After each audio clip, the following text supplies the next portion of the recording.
साल 2023 में 10 राज्यों में विधानसभा चुनाव और साल 2024 में लोकसभा चुनाव होने हैं। इन सब में सबकी निगाहें टिकी हुई हैं लोकसभा चुनाव पर। मोदी सरकार को कैबिनेट से बाहर करने के लिए विपक्षियों की जो रणनीति है वो एक साथ आने पर ही पूरी होगी और तभी यह संभव है।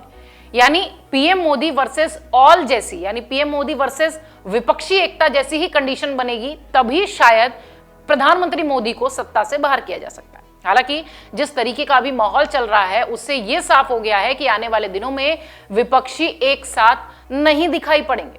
दरअसल कांग्रेस के बाद बसपा सुप्रीमो मायावती ने अपने जन्मदिन के अवसर पर साफ कर दिया कि वो चुनाव में किसी के साथ नहीं जाएंगी, ना ही किसी के साथ गठबंधन करेंगी। इससे पहले कांग्रेस ने चिट्ठी लिखकर 21 दलों के प्रमुखों को भारत जोड़ो यात्रा में शामिल होने के लिए आमंत्रण भेजा था। वहीं इस न्योते पर तेलंगाना के मुख्यमंत्री के चंद्रशेखर, दिल्ली के सीएम अरविंद केजरीवाल और गुलाम नबी आजाद को न्योता नहीं भेजा गया था।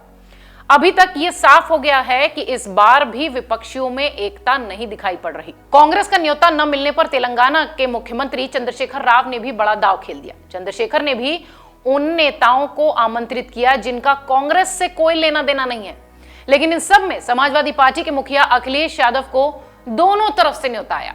अखिलेश यादव को दोनों ही पार्टी अपने साथ लाने में लगी हुई है। इस रिपोर्ट में हम आपको बताएंगे कि आखिर क्या कारण है कि दोनों दल अखिलेश यादव को साथ लाने में लगे हुए हैं। क्या सच होगा केसीआर का विपक्षी एकता का सपना? केसीआर को अखिलेश और केजरीवाल का साथ आखिर क्यों मिल रहा है? दरअसल लोकसभा चुनाव में यूपी बहुत बड़ा फैक्टर है। आपको बता दें कि उत्तर प्रदेश में 80 लोकसभा सीटें हैं, यानी यूपी में सबसे ज्यादा लोकसभा सीटें दिखाई पड़ती हैं। कहा तो यहां तक जाता है कि लोकसभा चुनाव में यदि यूपी की जनता साथ दे दे तो सरकार उसी की बनती है। तेलंगाना के मुख्यमंत्री चंद्रशेखर राव अपनी पार्टी भारत राष्ट्र समिति के जरिए दिल्ली की ओर देखने के लिए तैयार बैठे हैं। उन्होंने खम्मम में पार्टी की पहली जनसभा को संबोधित किया और इस आयोजन के तार भारतीय जनता पार्टी के खिलाफ विपक्ष के एकजुट होने की खबर से भी जोड़े जा रहे हैं। खबर है कि कार्यक्रम में दिल्ली सीएम अरविंद केजरीवाल से लेकर समाजवादी पार्टी के अध्यक्ष अखिलेश यादव तक शामिल होंगे। बुधवार को होने वाले इस कार्यक्रम में केसीआर अपनी पार्टी की राष्ट्रीय योजनाएं और नीतियों की घोषणा करेंगे।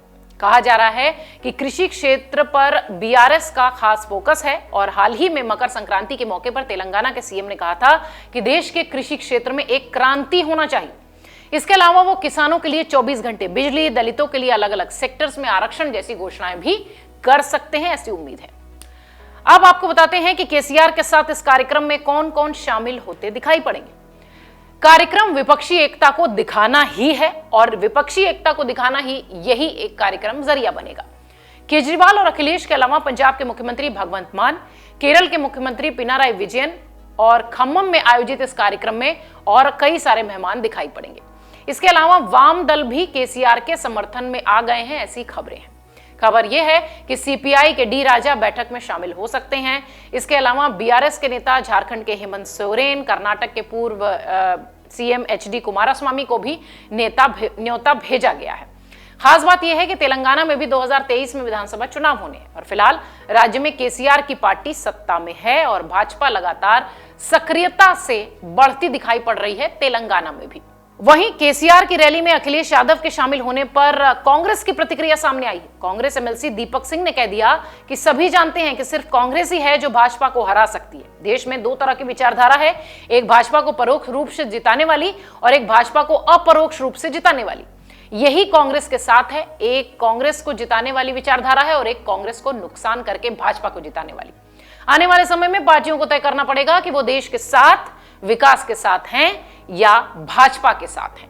आगे वो कहते हैं कि पूरा देश जानता है कि देश की राजनीति में दो पार्टियां हैं, भाजपा और आज सत्ता में है, और कांग्रेस जिसे 2024 को सत्ता में आना है। ये विश्वास, ये भरोसा, विपक्षी एकता के लिए ये भरोसा बहुत जरूरी है। लेकिन जिस तरीके की राजनीतिक तस्वीर इस वक्त दिखाई पड़ रही है, ऐसा लगता नहीं है कि एक साथ विपक्ष एकजुट होगा, क्योंकि पिछले चुनाव में भी जब हमने देखा 2019 में भी तो प्रधानमंत्री मोदी बनाम ऑल यही तस्वीर दिखाई पड़ी थी और इस बार भी कुछ ऐसा ही दिख रहा है। लेकिन अभी भी सभी दल के जो नेता हैं वो खुद मुख्यमंत्री बनने का सौभाग्य प्राप्त कर चुके हैं और अब प्रधानमंत्री बनने का सपना देख रहे हैं, और यह सपना पूरा करने के लिए वो किसी के साथ जाना नहीं चाहते।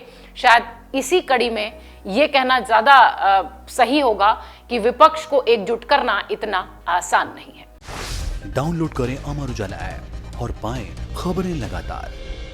अगर आप ये वीडियो YouTube पर देख रहे हैं तो हमारे चैनल को सब्सक्राइब करें और बेल आइकन को दबाना ना भूलें। अगर आप Facebook पर ये वीडियो देख रहे हैं तो हमारे पेज को लाइक करें।